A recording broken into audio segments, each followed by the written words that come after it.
Hi students, my name is Rachel Gresham. Welcome to our ACE at Home. Today we're going to be talking about interview skills. Again, my name is Rachel Gresham. I work for an architecture firm in Nashville, Tennessee. I've worked here as a project architect for about 4 years. I graduated from Virginia Tech in 2013. And I grew up in Virginia, and I've been in ACE Mentors for about 4 years, and I've been leading a team here in Nashville for 3 years. Hi everyone, my name is Monica Warhide, and I work for ACE National. I'm the Central Regional Director. I've worked for ACE for about 7 years. Prior to that, started an affiliate in Central Iowa, which is where I live, in Des Moines, Iowa. So we're excited about this series and all the skills that we'll be presenting. Hi everyone, my name is Zhu Chen. I'm the Southeast Regional Director for the ACE Mentor Program. Prior to joining ACE, I was an architect for 15 years, and 10 of those years I was a lead mentor in Raleigh. And I also graduated from Virginia Tech. Go Hokies. Go Hokies. Hi everyone, my name is Megan Monadero. I'm in Houston, Texas, currently working for a firm called Stantec. I've been here for about 7 years now. I've lived throughout all of Texas. I did my undergrad at UTSA in San Antonio. Been a licensed architect for about 3 years now. And today we're going to go on ahead and start this ACE at Home series with 3 students mock interviews, John, Connie, and Rachel. So let's get started. Hi, John, are you there? Yes, I am. Perfect. It's great meeting you. My name is Megan Monadero. I'm a principal at ACE Design Build, Inc. As I'm sure you know, we provide a range of services, from general contracting to construction services. We typically will do industrial buildings, public, and some commercial projects. We work in the United States and in Canada. So anywhere that you want to go, we have a place for you. So I guess why don't we go on ahead and get started with the interview if you're okay with that. Okay, sounds good. How did you spend your time during the COVID-19 crisis? Any new hobbies that you've picked up? Well, I spent a lot of time working on architecture projects that I have the ability to do so. And I've worked trying to learn more about Revit and how to use it just to refine some architecture skills of mine, which is really my true passion. And I've also expanded doing photography of architecture and landscapes, which is something else I really enjoy doing. And this time has given me a lot of opportunity to expand on those hobbies. Well, to be honest, since I'm home so much, I've been with my family a whole lot. My brother came home for a while. He was here for like 2.5 months. So we spent a lot of time together as a family, a lot of late night conversations, a lot of family game nights, movie nights, all of the above. It was really fun. For every birthday and anniversary, huge Zoom calls with people from India and America. So the people that I normally see like once or twice a year, I got to see a lot more often, which is really nice. My dad and I have started a family tree, which is really, really big. So I haven't gotten done yet, not even close to done, but we're getting there. But I've learned a lot more about my family and where I came from, my ancestors. So that's been really nice. It's not really something I thought about before COVID, you know? So right now I feel like I'm a lot more in touch with my ancestors and my culture.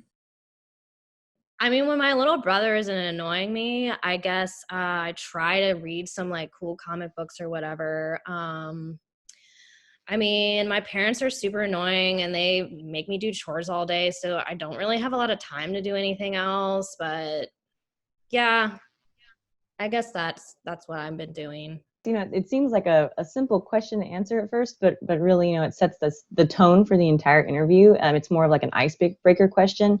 John dealt with it, I think, in a very professional way. Connie dealt with it in a little bit of a more personal way, which both are great ways, I think, to build a starter relationship.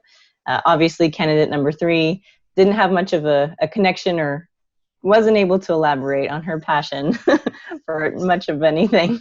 Yeah, definitely. A couple of things I want to point out, Megan, are a couple of things that our first two candidates did very well was how they dressed and how they presented themselves and the language that they used. It was very professional. And then our third candidate seemed like she had just rolled out of bed perhaps and seemed a little distracted. So I have a quick tip for our students, and I like to call it the first 12 and the last 12. And that means the first 12 inches of your appearance and the last 12 inches of your appearance, so your knees down. And then the first 12 words out of your mouth and the last 12 words out of your mouth. Of course, these rules are a little bit different depending on whether we're doing a Zoom interview or not, but Zoom interviews might become more prevalent these days with being able to connect with folks from across the world. So when you're interviewing, what I like to do is make sure the first 12 inches of your appearance is very professional, that your shirt is ironed, you're not looking tired, your hair is kempt, that you've given attention to how you appear. And then the bottom 12 from the knees down, it's good to wear pants or a skirt that are of appropriate length, and then, you know, shoes that are looking professional. And if it's a rainy day and you're walking through the rain, you know, take a minute to kind of dust your shoes off before walking into an office if it's a physical interview. Obviously, your shoes won't show in a Zoom interview, but still good to mention. The first 12 words, I like to say, out of your mouth should include the person that you're interviewing with, their name, and then a thank you. So thank you, Megan, for having me today. And then the last 12 words also include a thank you in the person's name. So thank you, Megan, for taking time to speak with me today.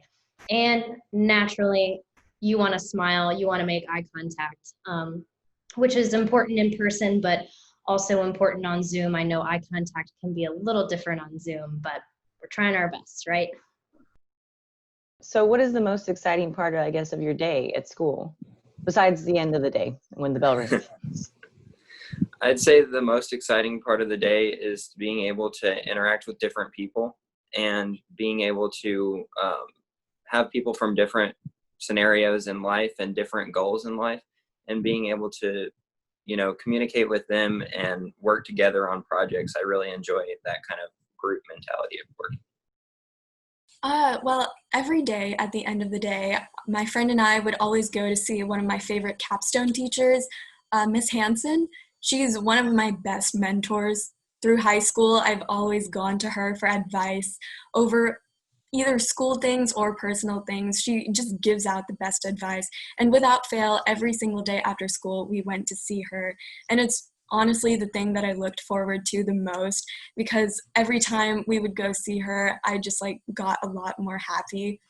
And also through marching season, of course, rehearsal is definitely one of the things I look forward to. Obviously, rehearsal can get kind of tiring, but rehearsal, it means progress. Every single rehearsal we get better.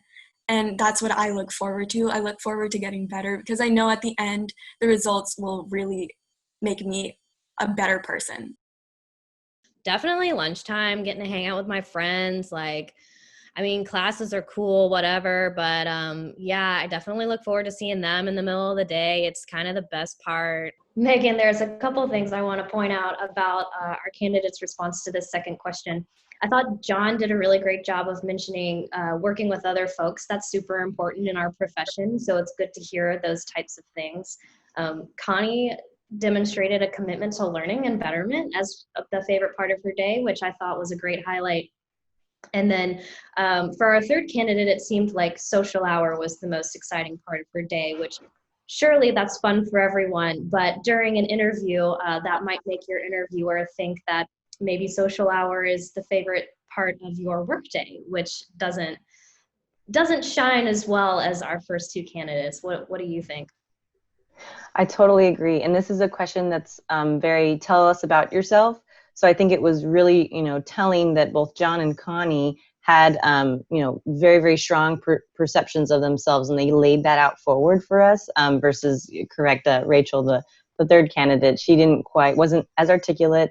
She definitely hadn't thought at all about, explaining herself to somebody thoroughly. And so I think John and Connie had really, really great examples of how to do that. Yeah, I'll also point out that this is one of those questions that I think interviewers like to use to get you a little comfortable. So it's nice to kind of lean into those questions and let yourself relax when you're talking about kind of a softball type question, like what's your favorite part of the day? Do you participate in any extracurricular activities at all, or student organizations? Yes, I do. I've spent most of my high school time in speech and debate, and I plan to continue that. And I've held a leadership position in speech and debate for the last 2 years, where I've been helping with tournaments that we participate in and also the tournaments that we host at our school.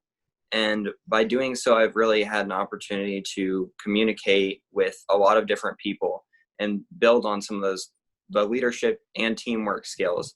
As I'm not the only one holding a leadership position in debate, we have a team of 3 or 4 of us that work together to achieve our common goals, which are for us to have results in our tournaments and have students enjoy speech and debate, and finding ways to kind of create new opportunities for them to expand on all of the opportunities that are involved and the ways that you can learn business skills in speech and debate. Are there any outside of school organizations that you maybe participate in? Mm-hmm. Outside of school, I participate in the ACE Mentor program, and I started that this year, and I feel like it has taught me way more than I think I could have ever learned in a year. I've learned so much about architecture and engineering and all of the aspects of ACE and further into construction, but through all of those opportunities and everything that's been provided through ACE, I feel like I'm better prepared for internships, and I'm better prepared for the workforce and architecture school, as I have a better idea of what to expect in the profession, and now further confirmation that architecture is what I want to do with my life. I'm actually in marching band, which is one of the things that, it's one of the few things that I've committed to such a great extent. Like, I've never committed to something that much. Having rehearsal after school every day for 4 months, like rarely any free weekends. It's definitely a huge commitment, but it's taught me a lot about teamwork and definitely time management, especially having to balance school with marching band. It gets really hard, but I've been able to do it. I mean, maybe I'm a little bit sleep deprived, but I'm still at like the top of my class. So it's definitely a challenge, but I'm getting through it.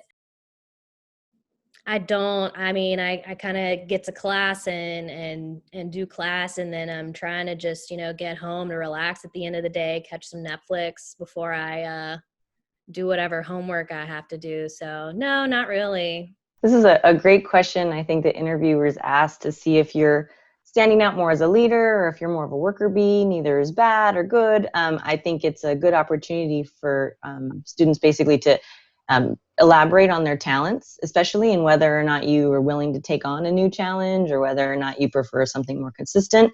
John definitely mentioned the word leadership about 5 or 6 times in his interview, which you really want to do if that's the path that you want to set yourself out on, versus Connie, who she was very, very passionate about commitment. So she said, no matter what I'm doing, I'm doing it with, my utmost abilities. And so that type of level of commitment and consistency really goes a long way when interviewing and in the workforce.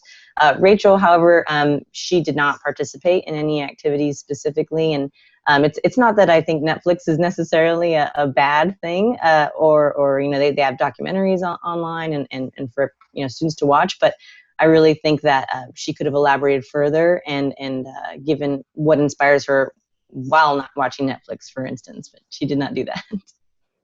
I definitely agree.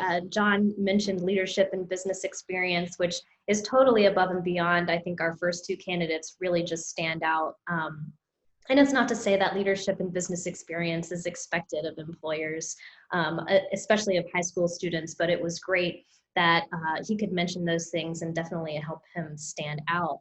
I'll echo your comments that Connie, her loyalty shined, and commitment is a word that employers like to hear, definitely. I actually really appreciated that she admitted to struggling with her time management. I think it's important to be a little bit open about the things that you struggle with. It makes you more relatable because as professionals, we struggle with the same things that Connie mentioned. And it's good to hear that she recognizes that struggle and that she's doing something about it already at such a young age. And I totally agree with you. There are lots of great things on Netflix that Rachel could have talked about, and even just expanding on what she's watching in order to prompt possibly a follow-up question from you, Megan, could have helped with that connection. I just wanted to add that, John mentioning ACE Mentor Program and his involvement in that, most often the people that you're going to be interviewing with are very familiar with the ACE Mentor Program. So we really encourage for students to include that in their resumes and to bring that up as a talking point in the interview.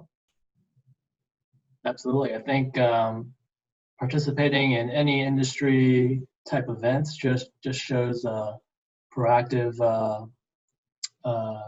way of engaging the industry. And so I think that's a positive thing that should be brought up in interviews. How do you feel about group projects, and what do you find challenging and then, enjoyable about those types of projects? I think the biggest challenge in group projects is communication. And if you find you're working with good people that are really good about communication, then it makes it a lot more enjoyable and a lot easier to do. And so that's probably the biggest hurdle I find in group work is communication. But I really enjoy it whenever it does work out well.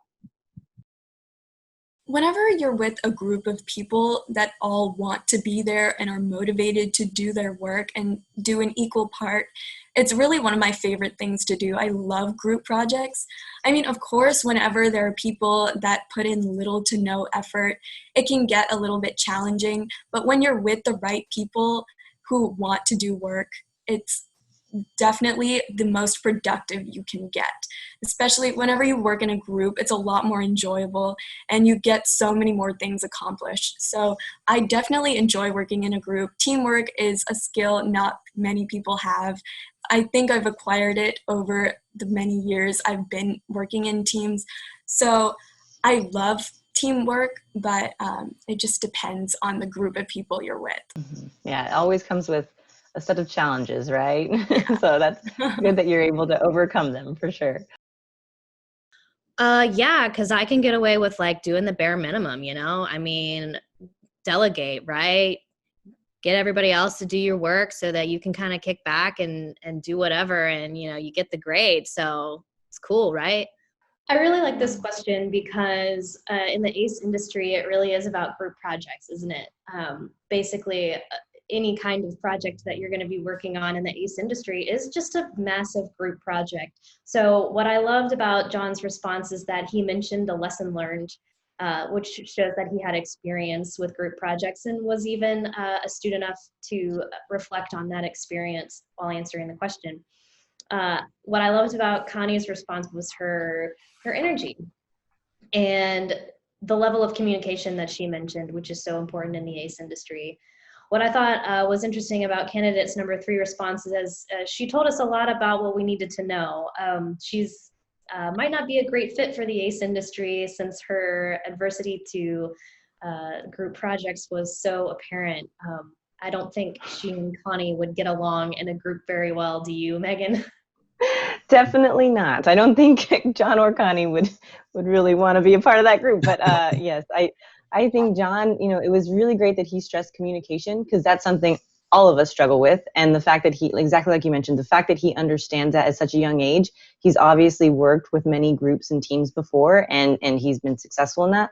And then Connie, I love that she mentioned right out the gate expectations. She said, basically, if other people aren't going to, accomplish that, yes, we have to step in. And, so she's understanding already that there are these expectations that she also should have for her team and for herself.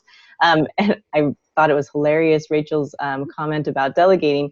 Delegating is an incredible skill set of a leader, 100% correct, but your leader has to be willing to do that and so much more. And when you're really applying for an internship, you're not applying for a principal position, you're applying to learn. So I think more on learning and growth is important than mentioning delegation in an interview.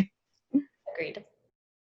And do you have any mentors or folks that you look up to, and who are they, and why do they, inspire you, or why do you admire them? My key mentor is my former boss, who was at McDo Preservation, which is a historic preservation firm in League City, and she taught me a lot about professional writing and communicating professionally, and being able to produce research projects after many hours of work, and being able to put all the information I find together into one cohesive document. And so all those kinds of skills that I've learned have really established some of the basis for my future, I feel. And so I really look up to her and all of her work.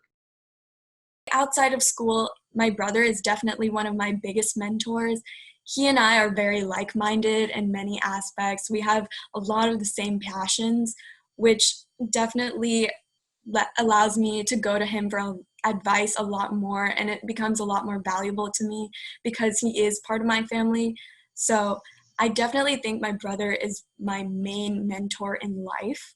And also I take part in this program called the ACE Mentorship Program, of course. And through that program, I've met many professionals within the field I kind of want to get into through like construction, architecture, and engineering. I really want to get into engineering, so meeting with this guy named Danny, a structural engineer, I definitely have learned a lot more about what I want to do in the future. So those are just a couple of my mentors, and all of them have such a passion for what they do, which I really admire. I hope that in the future I end up having that much passion for what I do. Do you think that that ACE mentorship program that you talked about, do you think it's prepared you maybe for the workforce, for going in and having an internship? Definitely. I think experience is one of like the most valuable things there is. Through the ACE mentorship program, we like worked on a site plan, and it seemed like it was an actual site plan, even though it was all fake. We prepared for it like it was real. And it was honestly some of like the most interesting things I've done. And it's great to do a lot more hands-on work to figure out exactly how things are supposed to be done. Right? Because I mean, whenever we're learning, we just hear about these jobs and we're just like, oh, that's cool. I think I'd like that. But through this program, I've actually been able to experience what they do in the job, which is really nice. Do you have any folks or? Can you hang on like 1 second? Sure. Sorry, I'm just like so parched. Okay, yes? Yeah. Do you have any mentors or anybody that you really look up to? Not really, but I guess if I had to pick someone, it'd be my cat, maybe. Yeah. What's your cat's name? Evelyn. Mm-hmm. Oh Find yeah, her. Evelyn definitely matches her name. She loves to lay around the house and sunbathe, and she really just lives her best life every day, and I definitely aspire to that. So yeah, I mean, it's a great question, and it's really structured around being proactive and seeking out guidance that you want to help you grow further in your career. John, I think, was excellent in mentioning his work experience. That's 100% relevant, especially because it's actually been in the architecture industry. So that's incredible to mention. And then Connie, again, reiterated kind of her family values. So that really helps, I think, in building relationships. And then she also mentioned the ACE mentorship program, which is incredible.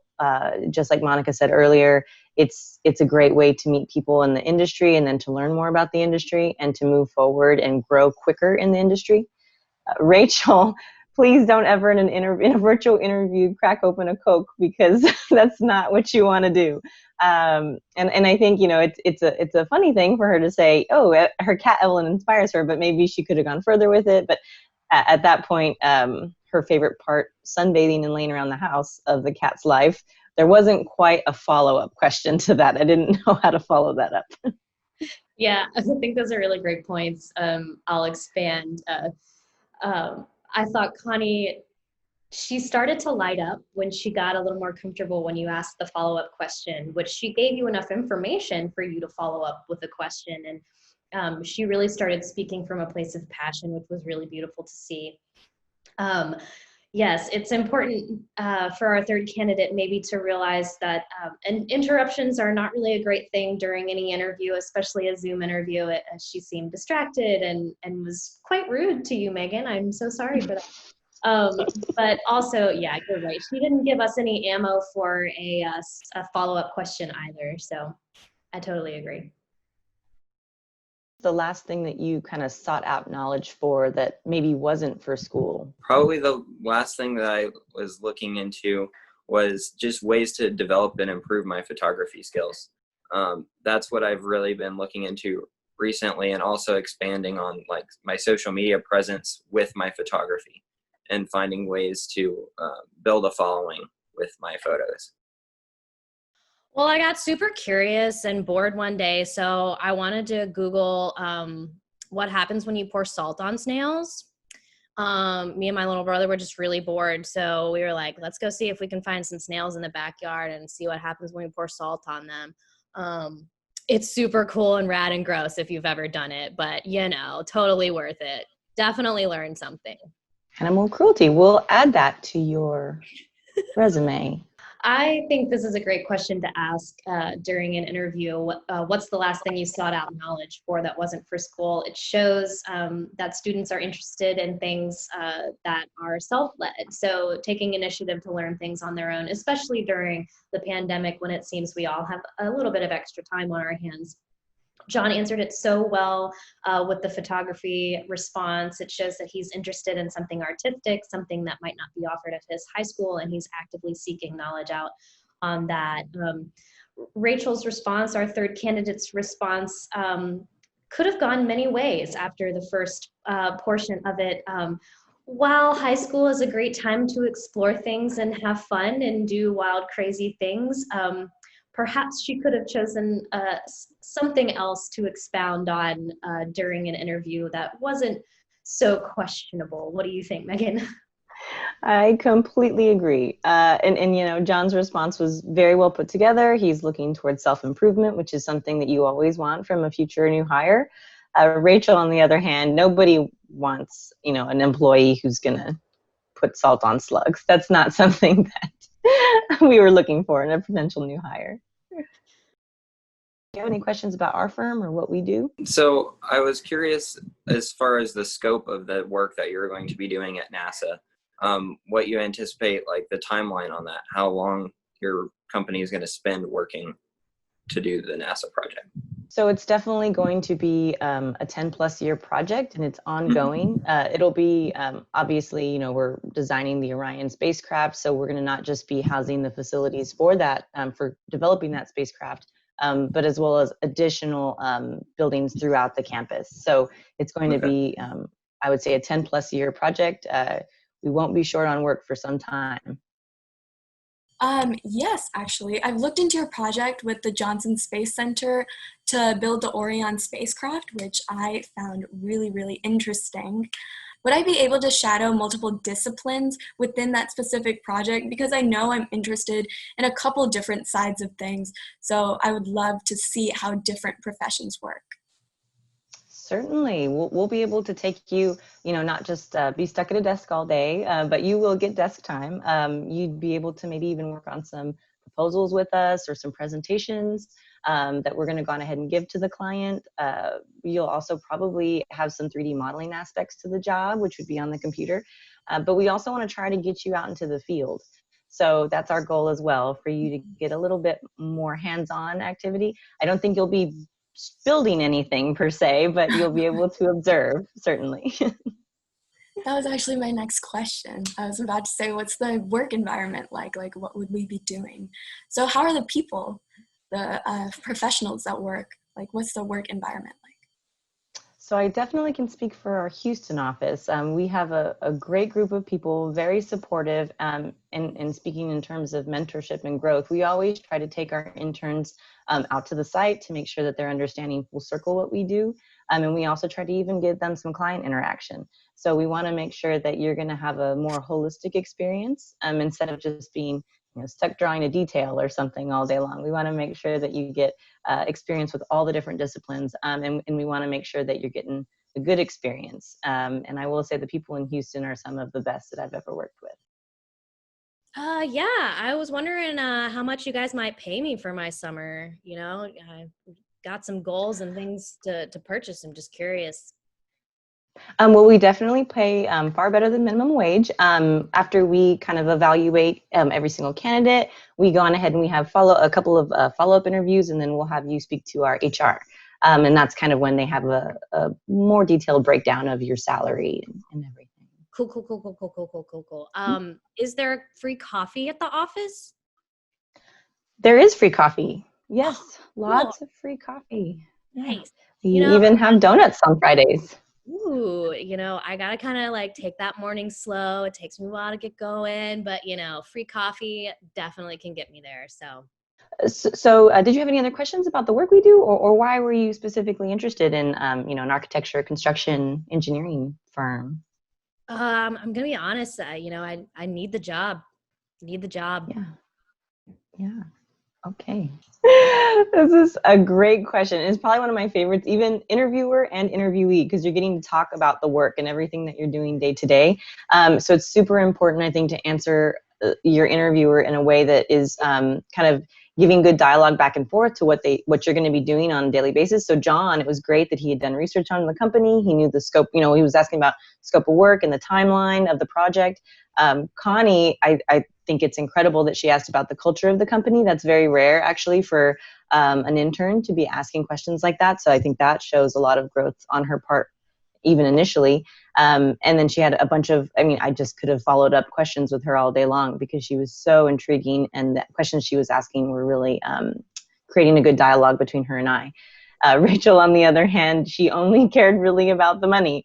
And so that, although, you should know your worth, I think when you're interviewing for an internship position, it's a little different in that it shouldn't be your main motivator. Your main motivation should be to grow and to learn. It shouldn't necessarily just be the paycheck.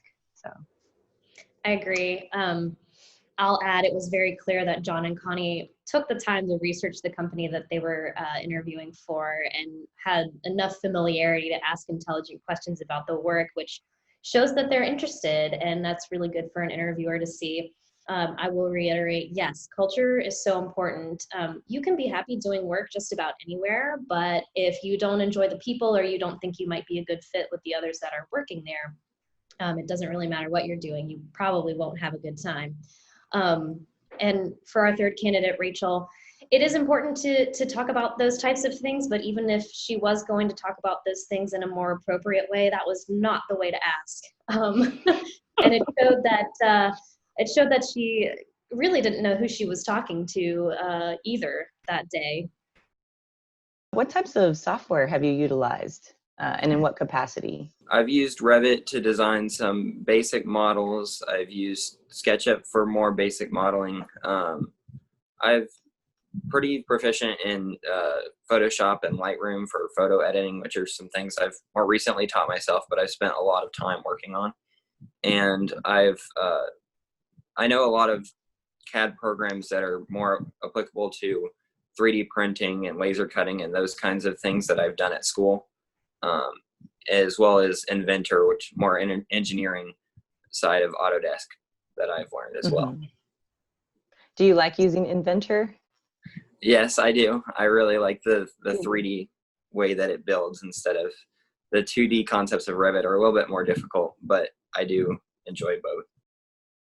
I've used Reddit through school, so I have like basic knowledge of Reddit. I've definitely used Microsoft programs a whole lot, like Word, PowerPoint, Excel. I use Excel for Band and Interact a lot because I have to organize a lot of things for those, and I get a lot of advice from my parents about Excel, so I definitely know how to use Excel. And PowerPoint, of course, for school, we use it a ton, and we also make our Interact PowerPoints. But I'm really, really good at learning things pretty fast. So whatever software you give me, I bet I would be able to learn it pretty quickly and adapt to it. That's great to hear. I think that's one of the most important things, right? Is softwares are always changing and they're just tools. So in the end, it's the person, it's who's operating that tool and who is excited to learn something new. Well, I try to avoid those computer classes because, I'm just kind of not good at it. I got buddies that really do much better at all that software stuff. They kind of help me through those classes. But if I can avoid a computer, I mean, I definitely try to. Is that going to be a lot of computer work for this job?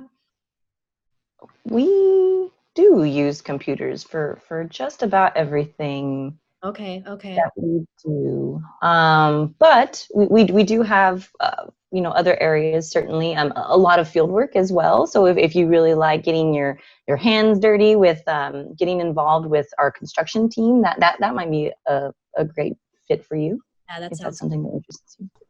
I really love the 3 different responses that we got to this question about what types of software that you've had experience with. And John obviously is the most experienced student, and he answered with, a laundry list of things that he has quite a lot of experience in, which is great.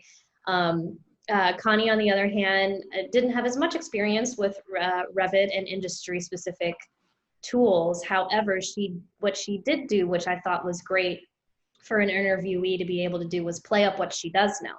And Megan, she even had you convinced at the end of the question that she could learn it, and it wasn't even a big deal that she didn't have as much experience. Rachel again showed that she didn't really know what the job entailed. She didn't know what she was interviewing for that day, and it seems that she might be allergic to computers. What do you think, Megan? Absolutely. I think that's a great way to put it. So John and Connie both, I think, gave great examples of how they also use the program. So they didn't just rattle off, a list of them. Connie, what I really liked about her answer towards the end was her willingness to learn about new tools, and then how she actually utilized the ones that she did know. Even though she didn't think she knew many, she did know quite a bit.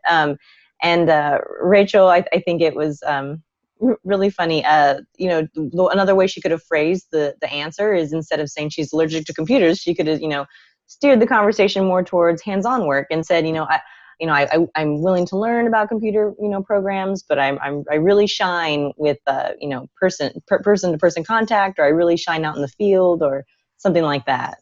You did even try to give her the assist there, and she didn't take it. Did not take it. So what's your biggest life challenge up until this point, and how have you handled it? My biggest challenge probably came sophomore year in high school, whenever I reached kind of a roadblock where my grades started going down, and I could see that my GPA was going to fall, and that maybe my goals of, going to a really good architecture school might not be realized. And so at that point, I had to commit myself to just focusing on getting as high grades as possible. And I was able to bring my GPA back up, and that was really what was important to me, so that I could, when I applied to college this fall, that I can go to the school that I want to go to, and had a high enough SAT score to do so. Have you been studying a lot for the SATs? Yes, I spent a lot of time on that earlier in the spring, and I took my SAT just before all of this started happening. So to be honest, I don't have like a pinpoint moment that is my biggest challenge, but one thing I can't really escape is colorism.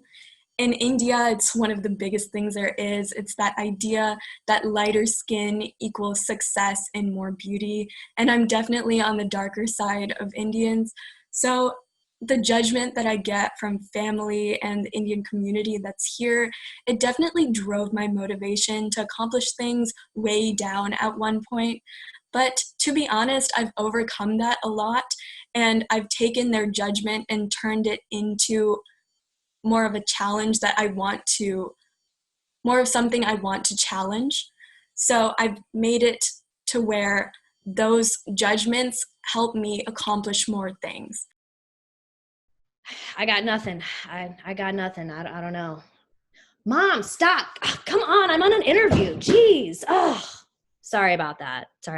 She just doesn't understand. Oh, man.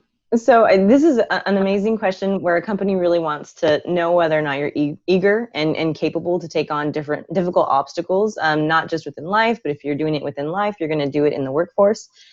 John definitely was able to bring that up through his curriculum, which I thought was really an interesting way to take about, we don't typically, I think in a lot of our interviews, ask as much about grades and things like that. So it was a great avenue for him to bring that up as being a challenge for him and how he overcame it. And then for Connie, I think her response was incredible. Bringing that up as a challenge, especially in today's day and age, it's great that she's able to identify with that and acknowledge it. And we have plenty of programs at our firm, for instance, that are have a lot to do with inclusion and diversity, and it's a really big part of the workforce nowadays. So I think that's great that she brought that up within her interview.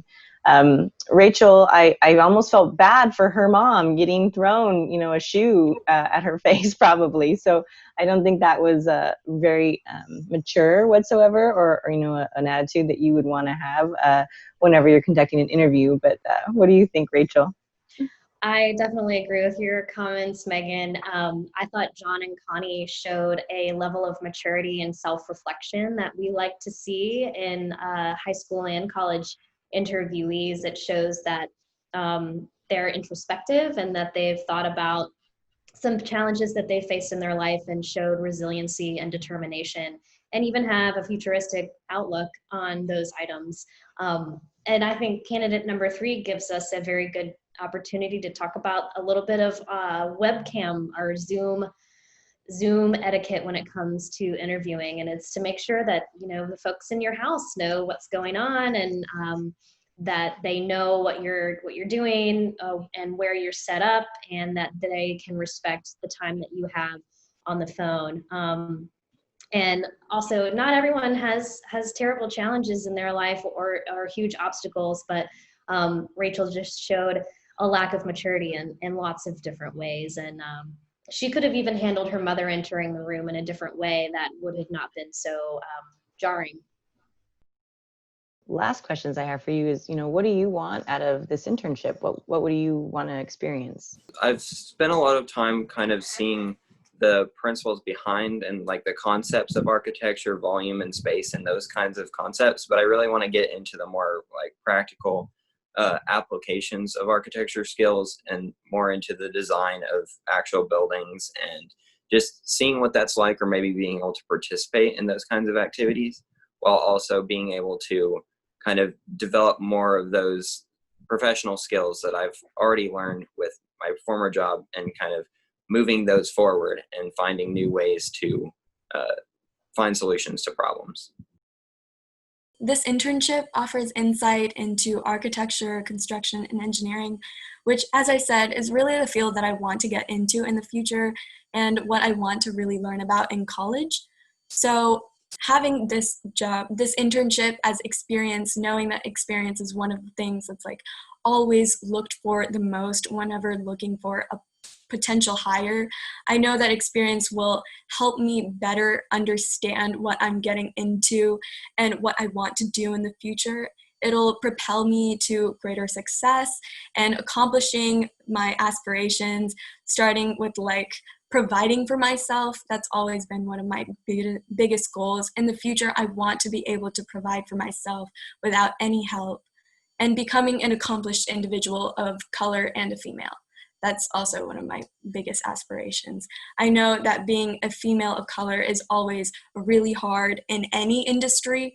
So becoming accomplished as a person of color is definitely something I want to accomplish. So I know that this internship will help me get there.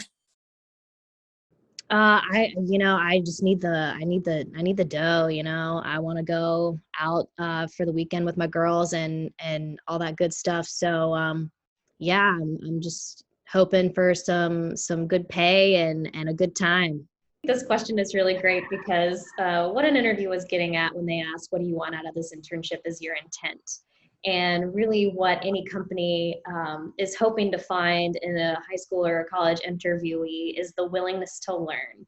And I think that John and Connie both hit that point home for our interviewer, and even talked about what they were hoping to learn in the future, and took it even farther out than just the summer, which was great. And then, of course, Rachel didn't seem to have, our third candidate didn't seem to have much of a motivation to learn what the job was about even before the interview. And so that is a good indicator, I think, of her attitude for the remainder of the summer. What do you think, Megan? I totally agree. And I think one thing that I really liked about John and Connie's responses is the amount of honesty that they both seem to have. Even, they weren't trying to overdo it or pretend like they had a 10-year-long agenda set out. John hinted that he might, but Connie definitely wants a little bit more experience in the field and to know what she really wants to go into. And so I think that amount of honesty really goes a long way. Rachel, on the other hand, she really just needs the job, to fill up her pocketbook. And that's definitely not a motivator that an interviewer really wants to hear about. Indeed.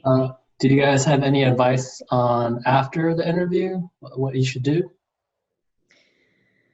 After an interview, I think following up is the absolute best thing to do. And always remember the last 12. You want to make sure you thank your interviewer and repeat their name before hanging up, and serve that with a smile and some eye contact. And if you're in person, and maybe after COVID is over, a nice firm handshake.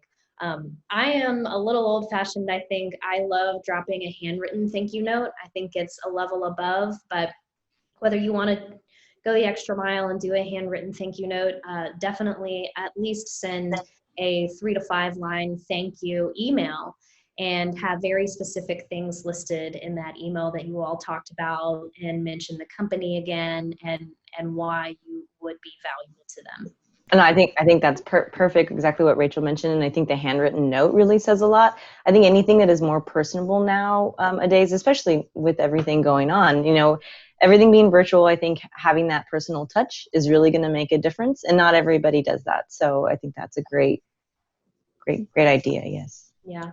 I'll also say interviews can sometimes be scary, especially if you're not well practiced in it. But I always like to tell folks who are nervous about interviewing is that you're the expert on you. You know yourself better than anyone else in the world, and you know what your likes and dislikes are. You know yourself better than anyone else. So enjoy an interview as much as you can, and don't be nervous, because everything that an interviewer will be asking, you already know the answer to. So relaxing is key, and a little bit of courage goes a long way. Is there an appropriate amount of time you should wait before you follow up? I think immediately, especially if you're going to go the handwritten route.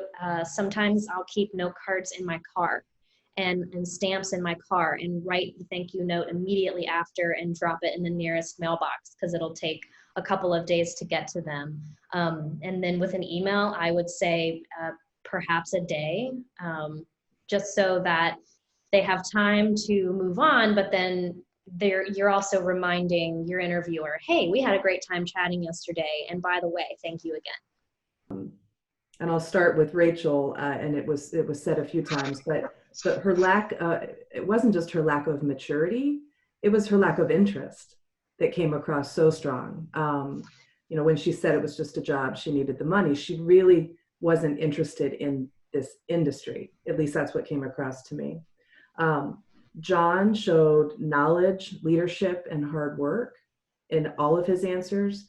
And Connie showed enthusiasm and positivity. Connie had such a wonderful smile on her face throughout the entire interview that really came across as a comfort level that someone you could see working next to when they're that engaging. And I don't think we mentioned it because we really weren't able to with the questions, but being prepared, the preparation is, I think, super important. I don't know if we can say just them doing the activity, like that's their version of preparation, but even practicing with their parents or with their friends, or, that they need to practice, because it's not easy to do an interview. It's hard to do an interview smoothly and calmly.